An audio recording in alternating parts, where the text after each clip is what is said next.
Ultimately, that's what gets me excited about apps. They are so fun because it exercises that creative muscle of all of our BI users across the globe. Hey guys, my name is Ian Reed. I am a solutions engineer here at SigmaComputing, and I'm super excited to walk you guys through Sigma data apps, specifically with respect to demand planning. Now, for those of you that may be wondering, what does Ian know about demand planning? Well, I actually ran demand planning for a large retailer of over 1,000 locations, 5 different brands, and it was a really hard process. It was a process that involved write back, it involved a lot of collaboration, closed feedback loops. It was one that, not by choice, but by requirements, we had to run inside of spreadsheets. So I'm here to show you a new way to run that process. So without further ado, let's go ahead and jump on in. Now, fortunately, or in my case, sometimes unfortunately, I'm all too familiar with the process. This is a process that I ran for many, many years at a previous organization. And it was something that was really, really, really hard for BI to solve. And evidently lends itself better to be a spreadsheet process, which leads to a slew of problems. But diving into that a bit, some of the problems that this process encapsulates is number one, we have to make cell level edits. I need to be able to change individual records inside that forecast. And more importantly, comment, why am I making those changes? What are my assumptions for that value? Number two, we had a history of all of these changes. Who's making changes? When they made that change? What value was it? What value did it change to? And number three, doing a governed approval process. So such that only certain people could lock down that forecast. And once it is approved, no further edits could be made.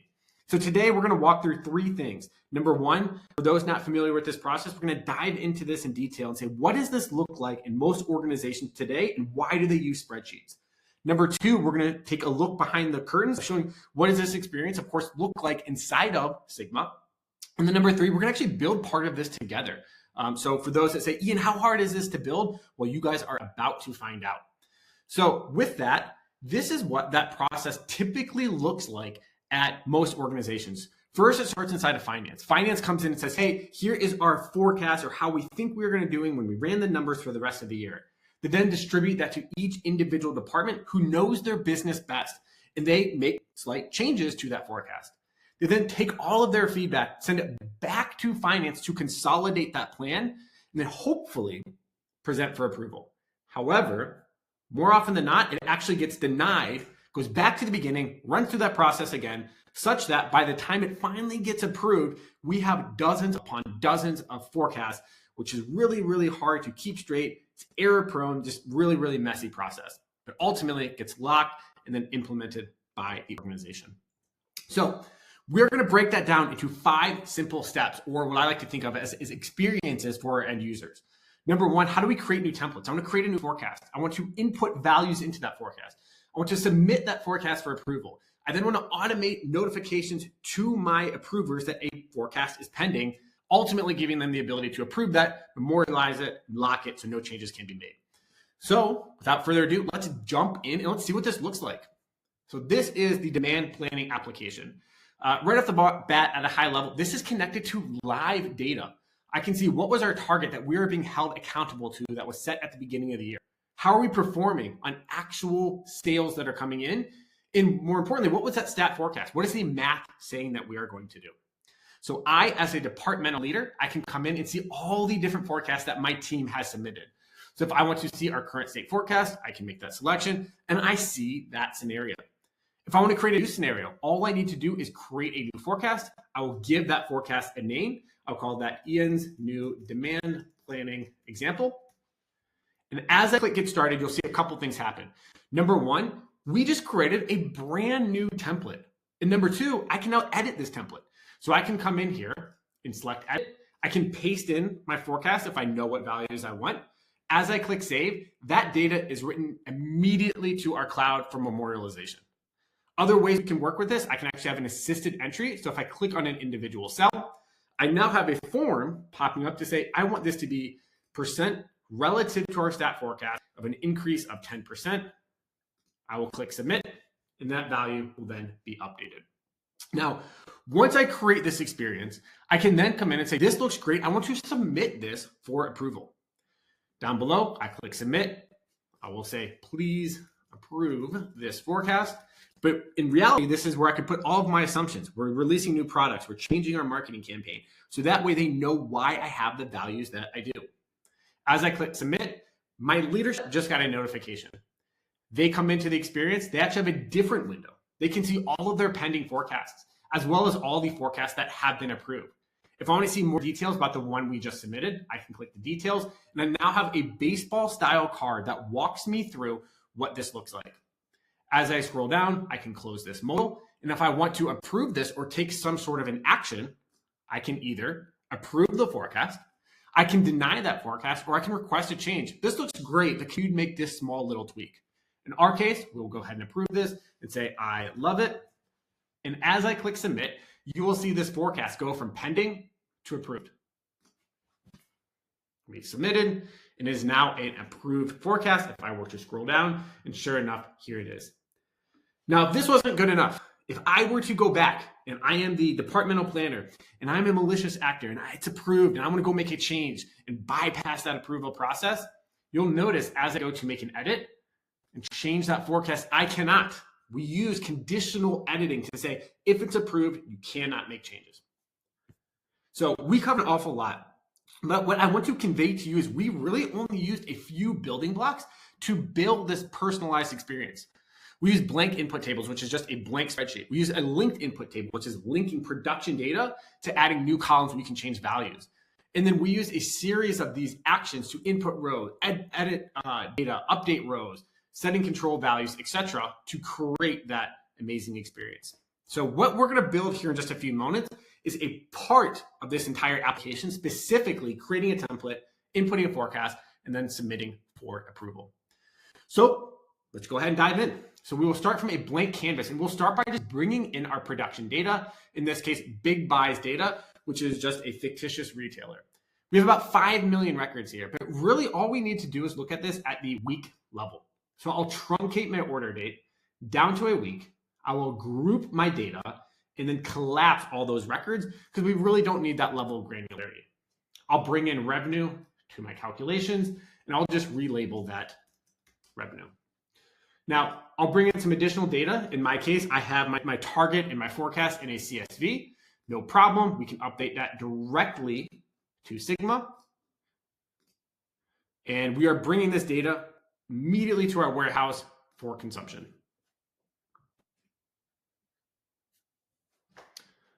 Now, once this gets uploaded, we have two different tables, right? We have our target and forecast, and then we have our production data up above. We'll clean this up a little bit and truncate this down to the day, but I need to bring this data and this data together.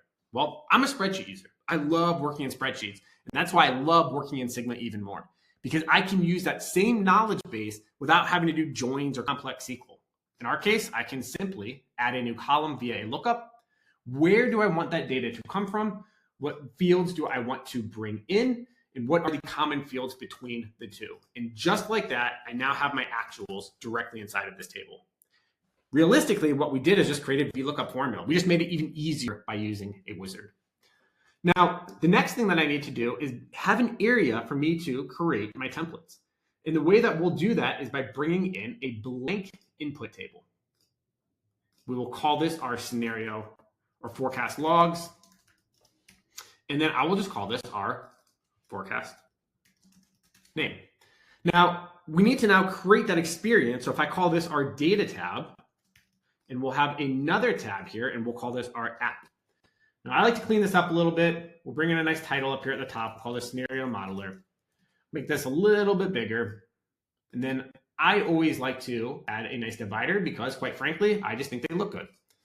So we'll create a button to create the experience for them to create a new forecast. Now, as it stands, this button does nothing. We have not told Sigma what we want to have happen when I make that selection. And that is exactly where our action framework comes in.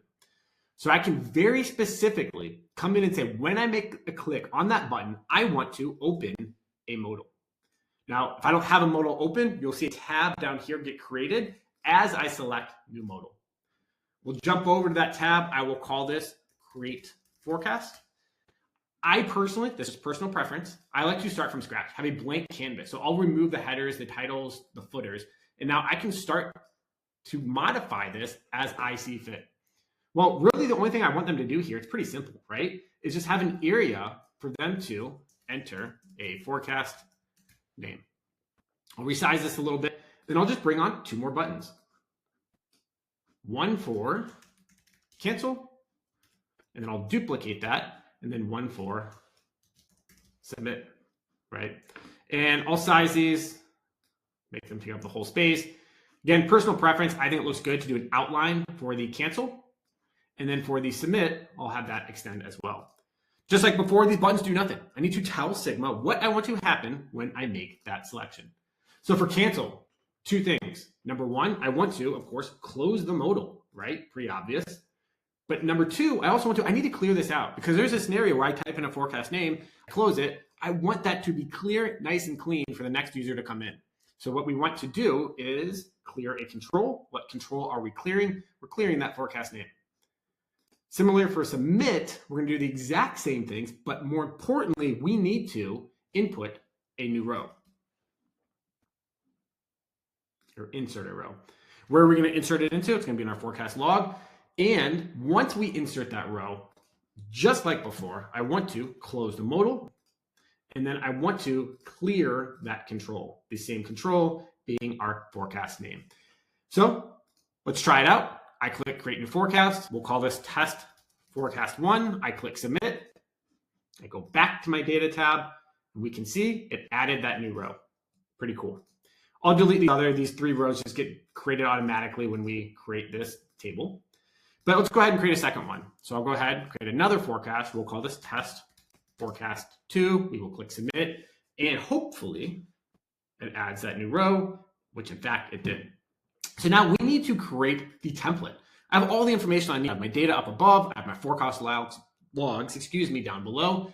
And we're going to use a pretty cool technique here to combine these to create a template. So we'll bring down a blank table. I will select my source being our target and forecast information. And then I'm actually going to do a unique type of a join to our forecast log. And excuse me. Let me start over. I added the wrong element, so we'll bring down a table. I want to pull an existing element being the forecast and target. I then will join that to our forecast logs. And that unique join that I talked about before is actually not joining on records, but instead we're going to join on a 1 and a 1, which forces a join between every record in table A to every record in table B. Probably wondering, Ian, where are you going with this? Well, let's take a look. Now that I've done that, I will group my data by the forecast name. I will sort my day of the week from smallest to largest, and look at that. I now have test forecast 1, and then all the data will duplicate or repeat for test forecast 2. So now I need another column for users to add their comments and for users to add a forecast. We can do that by creating a linked input table. Contrary to our original input table, this is an input table that's linked to production data. Specify the primary keys, its forecast name, and our day of the week. We'll bring in our values. And just like that, I created a templatized spreadsheet. We'll call this our forecast. And we will change that value to a number and move that on over to our app page, right? Now, we'll call this our modeler. And I really don't want to have all these forecasts at the same time. I only really want to be looking at one at a time. So we can add a filter, just like we would in a spreadsheet, and we will move this to a page element as a page control. Now, I can specify how I want this control to function. I do not want multiple selections. I do not want nulls, and I do not want a histogram. So if I come in, I select test forecast 1, I only have test forecast 1, and we can, of course, hide this column to free up a little bit of space for us. So now I can come in and I can go ahead and add my values. This looks great. Now, step 2 to this is how do I create a experience where I submit this for approval? We're going to do very, very similar to what we did before. We'll add a new button. We'll call submit for approval. And again, this button does nothing until we tell Sigma, this is what I want it to do. So number 1, I will open a modal, which creates a new modal, and we will call this submit. I'm going to go ahead and leave these column headers and experiences down below just for the sake of time. But I only want one button right now. So the only one button I want is just this primary one, which I will call submit. And we'll go ahead and get rid of the title. So I want to tell the user what information we're capturing. Well, we're going to capture the forecast name. We're going to capture who submitted it. And then we're also going to capture when it was submitted. So for the forecast name, this will simply be that control from our previous tab called forecast name. For the submitted by, this is just going to be the formula of current user email. And the submitted on is just going to be the formula of now. Now I want to give them an area, not just to submit it, but also to add contextual information. What are your assumptions? So I'll call this submission status. I'll clean this up a bit. Now, if I click submit, we need somewhere for this to go to, right? So if we go back to our data tab, there's many, many ways you can do this, but what I like to do is add it to our forecast log. So I'll add a new column for our status. I will add a new column for our comments. I will add another column for submitted by, and then I'll add one for submitted on, and then we will change that to a date. Now, this is where it gets pretty cool. So as I click submit, I want to not insert a new row, but actually update a row. But we don't have a primary key. What row, do I want to update? So in one click, I can add that primary key. If I go back to my data tab, you can see that we add that unique identifier. Now I need to create a formula to tell Sigma what forecast I want to update, or what is the forecast I have selected, and then pull back that ID so it knows what row to add to. The way that we're going to do that, much like before, is going to be through a lookup. So the row I want to update is actually going to just be a lookup formula to say, I want to pull back the row ID. Well, what table is that on? It's on our forecast log table. The column is ID. And when it matches our parameter of forecast name, matches in the table forecast name, right? That's it. Now, got to map what columns I have to update. I'll just add them all. We don't need to update the forecast name because that is not changing. I want my status to be a static value of submitted. I want my comment to come from that control on the current page called submission status. I need to change that. It should be submission comments. And submitted by is going to be a formula, which is going to be current user email, so who clicked the button. And the submitted on is going to be the formula and now, just capturing the date timestamp. Now, I said before, I like to clean this up. Shouldn't be status, should be comments, right? So let's take a look. Let's make sure this works. And one last thing before we do that is I also want to, always like to keep this nice and clean, close the modal, and then also clear the control being submission comments. So I already clicked that button once on that. So let's just try this again. I'll go to test forecast 2. I will go ahead and add a forecast 1, 2, and a 3. If I love this, I will submit this for approval. Please approve. I click submit and we'll check. We should have 2 records, one from I clicked it on the page and then one from the other one. Everything is working great. It is that easy. The last thing, because we do have an extra minute here, I can show one more thing.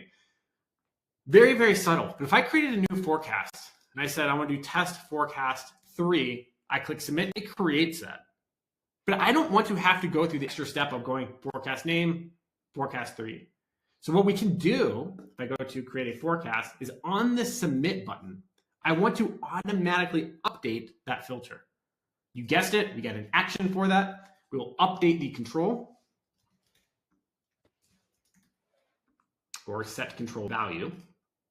Which one do I want to update? Well, it's going to be on the app tab called forecast name, and it is going to match the control called enter a forecast. Very, very important. Sigma follows an order of operations. I insert the row, then I close, then I clear, then I set the forecast name. I can't clear this before I set the forecast name. So I actually want this to be second in the chain of events. Let's try that. We'll create a new forecast, close test, forecast 4. I click submit.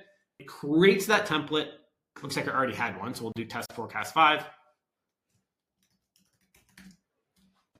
Creates that template and then changes my forecast name. So now I have all of those all at once. We covered an awful lot. My recommendation to you guys is as you learn Sigma, as you learn data apps, your learning is going to look like this. I learned individual functions for input tables. I learned the individual actions that we can do with controls and modals and overlays, design and AI. But it's how you bring those together. That is the important part. How do I bring those together to implement it into a usable experience? I'm really, really good at making really, really bad metaphors. So my metaphor for this is it's like language. I can teach you all the words of the English language, but it's how you combine those together to tell a story. Or for those music folks out there, I can teach you all the chords of a guitar, but it's how you combine those chords to make a song. That's what matters. Ultimately, that's what gets me excited about apps. They are so fun because it exercises that creative muscle of all of our BI users across the globe. So that being said, appreciate your guys' time today. I hope you guys are excited about this as I am. And I encourage you, if you have questions, if you have feedback, or if you just want to chat about apps, please reach out to me. Obviously, I'm very, very passionate about this, and I cannot wait to see what you guys do.